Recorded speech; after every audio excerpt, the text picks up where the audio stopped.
I can bet you that probably the day she will come, there will be a reception waiting for her in Abuja and another one in Port Harcourt. Then after that, she would visit EFCC with maybe 5 senior advocates. And then they will start the battle to collect back the assets that have been forfeited while she wasn't here. And then, you know, all those investigations.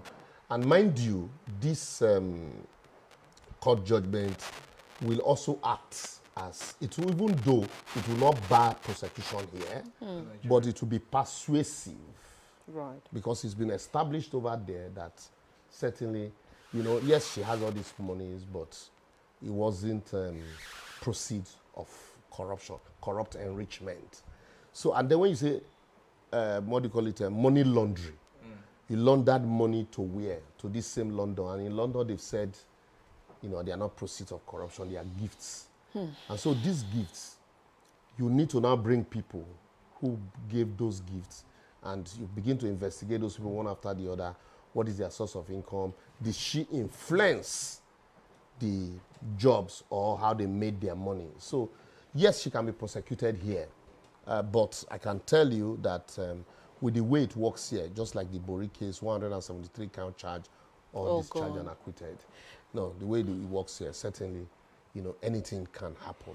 Especially when it is one man that is deciding, or one woman that is deciding both the law and the facts. Right, but does this cast any aspersion on Nigeria's so-called fight against corruption, with what you said earlier as to Nigerian politicians being very clever, and the fact that, you know, most of the cases that were tried abroad, these people came out unscathed, and it was more or less like we couldn't link, you know, these people to these allegations. And then here we are talking about the facts that Nigerian politicians still have a long way to go when it comes to corrupt practices.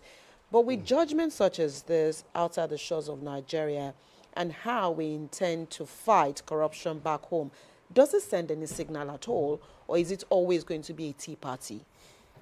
What we need to do, what we are doing presently is reactionary. You wait for the man to steal, and then you react to stealing. Right. Fight against corruption. Your fight against corruption should be creating obstacles and blocks to ensure that the person is unable to take out from the public fund at all. Okay. So that is how you fight corruption. And not to wait, you are empower the man, he is capable of taking and he has taken, and then you now say you want to fight him. You can't fight such a person. It will be almost a practical impossibility. Maybe out of 100, you might be able to convict 1 or 2, and then you clap for yourself, because a lot, that's why most times they go for plea bargain, because it is impossible. Because the law says that it is better for 99 accused persons to go free than for one innocent person to be convicted for an offense he didn't commit. So what it means is that you must prove beyond reasonable doubt. Reasonable doubt means the doubt created in the mind of the court to be resolved in favor of the accused person. So if there's any doubt at all, like in this case, there are money traced to this woman, expensive lifestyle, but there is a doubt. The doubt is that all of these monies, yes, fantastic. She does not have to show how she made them, because the onus is not on her to prove her innocence. The onus is on he who is alleging to prove her guilt. That she actually received those monies. Yes, and that she received the monies to influence Those their word of contract. massive oil contract. So when you have that kind of legal system, legal jurisprudence, what you need to do is to ensure that it is impossible to even take from the coffers. You put structures in place, systems in place that would trigger alarm immediately.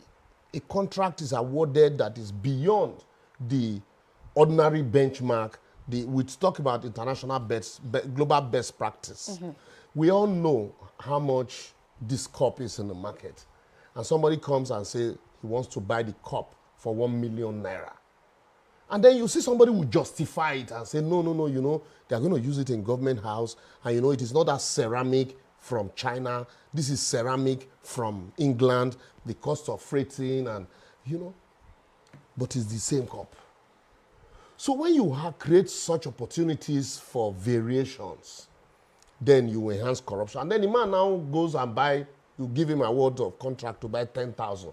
He goes to the same market and buys the 10,000 pieces and supplies. And the 1 million naira you have paid him is even, for one, it's more than the cost of buying all of the cups. And so he's super rich. You now say, oh, yes, they awarded him contract, he did not supply, and then the man says, well, I supplied, they were received. Look at all the invoice. You say, I'm being witch hunted. He has enough money to hire people to go to court with him. In the midst of hunger, people will wear shwebi and go and sing his praise. He's one of us.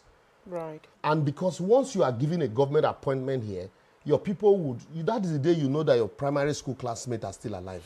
They will take out paid advert to celebrate you. Your village people will come and say, it's our turn to chop. Everybody will be congratulating you. And then your friends will be bringing proposals. If you now say, no, I want to do the work, they'll say, that one, we help. It's our time. It's our time. So when you leave office and you made so much money, you can first and foremost to sustain it, vie for another office. Leave Minister of Power and say, I want to be governor. And people, nobody will ask you, oh, how did he make so much money? The power sector is comatose. People know what I'm talking about. And, you know, so, but you can't chase such persons and say you are fighting corruption. The only way you can fight corruption is to ensure that once you get into public office, there are procedures. If a contract is, if a budget is approved, anybody anywhere can, with a click of the button in the phone, know which contract had been executed, which one has been awarded. Because in other climes, once a budget is, what is an item is budgeted, it is deemed appropriated. Okay. But here, a budget is appropriated, you will lobby for the funds to be released. Yeah.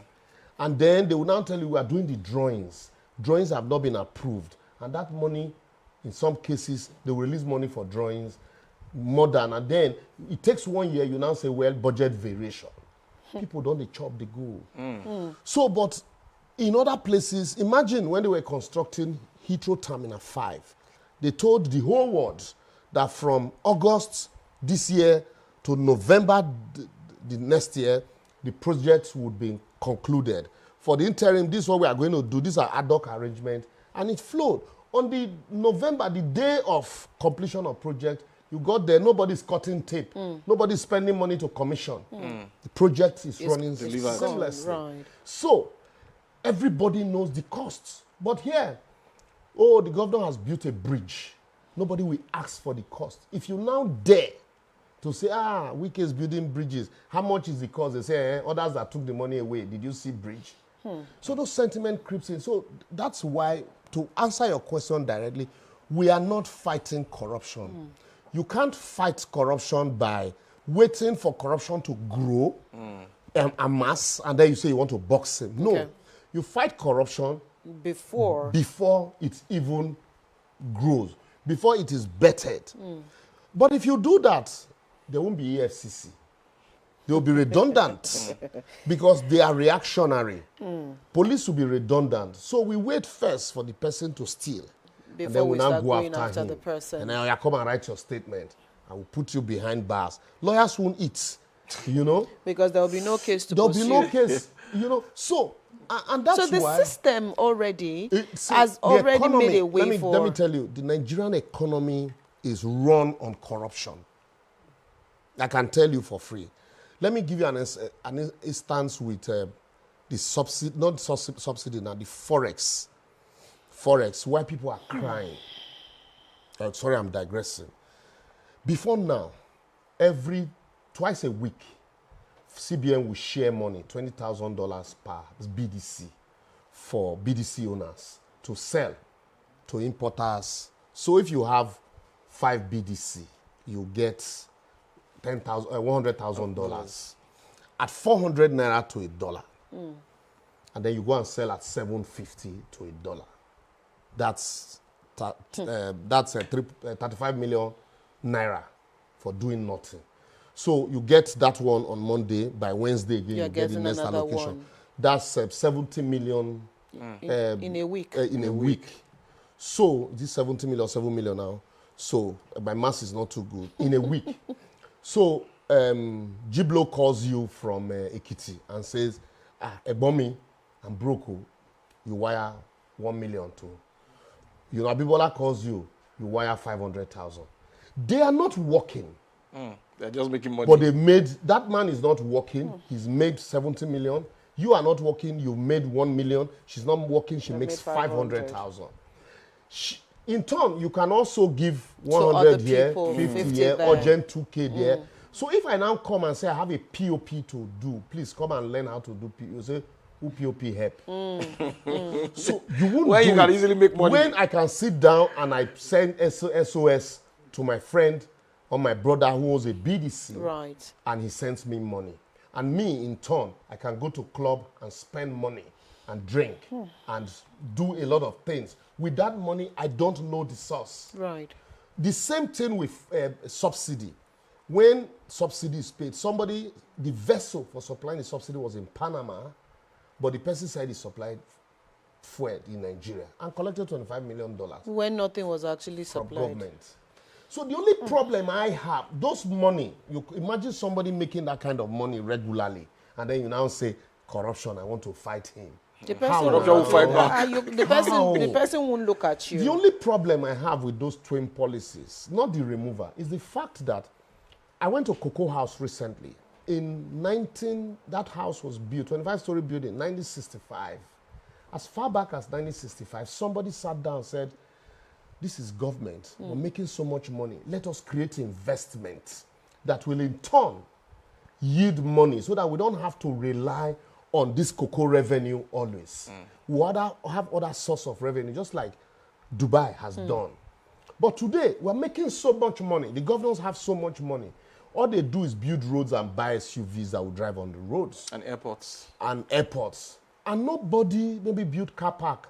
Nobody is building industry that will in turn create jobs, that will in turn generate money, so that people will don't have to wait for this money coming from federal government always. Right. So that way, that man who is seated there now will steal his own, takes as much as he can, provided he builds roads, and then tomorrow you say you want to fight him. The man has a war chest of 100 billion kept, and say you say, oh, he stole 50 billion. You want to fight him. He can afford to compromise that your judge that have not received salary for a few months. He can compromise that EFCC man whose children who also wants to go abroad, but he cannot afford it. You will ask him, what's the color of your problem? Okay, all these loopholes that you have identified in our system, does it look like we are ready to amend things and make it look like we are really serious about fighting corruption? I've said it, we are not serious. We are not ready. We have not even started. First and foremost, the system is too big. It's too bogus. It's a behemoth. You can't fight when we don't speak the same language in terms of crime. You can't fight corruption that way. You can't fight, injustice when you don't have a universal language for injustice. Right. For example, if a crime is committed in Lagos, crime of money laundering or stealing, depending on who is committing it, and depending on who is looking at it, who is prosecuting it, where is the money also coming from? The person is bound to say, this one our own. Let's pat it on the back. Let's pat it on the back. Sorry. And if it is committed by another person, say, no, this money is our money. Why will an outsider come to take it? But if we unbundle the structure of governance and make it more independent at the regional level, at the local level, it is the local government that is generating the revenue from you and I. When the money is taken from here, you will feel it because it is coming from us. We will all feel it because that's the money that's supposed to be used for us here. But when the money is gathered at one spot in Abuja, by the time they are sharing it back to you, you don't even know when it gets here. Right. So the system is farther away from you than when they tell you, we have given your governor more money. The governor will say, no, federal government keeps more. But if the governor is the one generating it, first and foremost, he will think how to generate. The people will not just fold their hands. They will also ensure that what is generated from amongst them is used for them. Right. Everybody will not have to excuse themselves and come to Lagos. Because if your governor is not working, you find the next boss to come to Lagos. They'll say Lagos is an opportunity, land of opportunity. A time will come, Lagos will be so congested that, you know, they will have to be sending some people back home. Like one governor did one time. Liborous, as we close this conversation this morning, let's look at the longevity, 11 years for this trial. And we've noticed that, yes, in certain cases, it usually takes such a long time. And at the end of the day, this woman was let off the hook. What does this also say about time and justice? I will start by saying that we say the windmill of justice grinds slowly, but surely. But in the same vein, justice delayed is justice denied. Memories would have faded, and you know, people would have forgotten certain things. But we can excuse that system because it's a system that we have seen work. I'll give you an example. I digress a little bit. A minister in the UK, I always use this example, was relieved of his job because he gave a train ticket meant for wives of parliamentarians to a girlfriend. And to them, it was an abuse of office. Absolutely. And also, another time, he used his office to influence the issuance of a visa to his girlfriend's nanny. That you influence the issuance of a visa to your girlfriend's nanny. Here, if you are in an office, you cannot influence the issuance of a visa to your girlfriend's nanny. You never do office. You never do office. So, when we look at that process, we say, oh, yes, this is a process that seems to be working, or it is working. So the time can be excused because you actually see that the work is ongoing. Okay. Unlike here, where you get to court, the witnesses are not around, there is no light, so the court can't sit. The judge has gone on national assignment, or the judge is indisposed. And then, coupled with the fact that we hate our system, if some of the lapses in those systems, not that there are no lapses, there are, but they will just cover it, hush, hush, hush, hush. Then they show you the one that are obvious, that the one that they can't hide. But here, we don't have coverage from our own. All of them will just push them out. Oh, it is. I have friends who are abroad. They never send me positive stories about Nigeria. They send me only the negative. And I called one day. I said, I know why you send me negative news. He said, why? I said, because you want to be happy with yourself that you escaped. So the only way you can be happy is when you see the bad things. Bad narrative. You say, yes, oh, thank God I left. Thank God I left. But it is not as bad as you painted. As it's painted. It is happening in UK in 11 years. If it has happened 11 same years or 10 years in Nigeria, we would complain here. But we can excuse it because it is it is working. But ours is work in progress. But what it means, the difference is that we all need to put our hands on deck. Law practice, for example, it is not the way we practice it when we first got to bar that it is being practiced today. Those days, a matter can be in court for argument. You would take 3, 4, 5 days to argue. But now you reduce everything into writing, and in a few minutes you adopt it's done. And you leave. Okay. So these processes are improvements daily, but it's a whole lot we need to unbundle. And why I say we need to unbundle quickly, Lagos State, for example, has consistently blazed the trail. In Lagos, alternative dispute resolution was introduced. This attitude of front-loading was introduced. Stenographers were introduced, and other courts are copying. Okay. And, you know, so all of this can actually help us. And with that, we'll find a way. Lagos State is also one of the states that I know has multi-door courthouse? No, the contract, award of contract, procurement, the tenders board and procurement, the public Bureau of Public Procurement for the Lagos State. I have not heard it in other states. So if we begin to introduce it then in we'll other begin states to, like it will be work in progress. That way like we'll be able to streamline, you know, the award of contracts and corrupt enrichment. All right, we need to leave this conversation here this morning. Thank you so much, Liborous Oshoma, for finding time to be with us on the program today. And maybe it's okay if we apologize on air for keeping you waiting unduly. No, not keeping me. At least somebody should communicate. Okay. Oh, this is when you are going. On so that air. I know I work mentally with my time. All right, thank you for your time. All right, that's the much you take here on the side of the table this morning. We'll take a quick break. When the conversation returns, Adibimpe will be here with her Lagos conversation.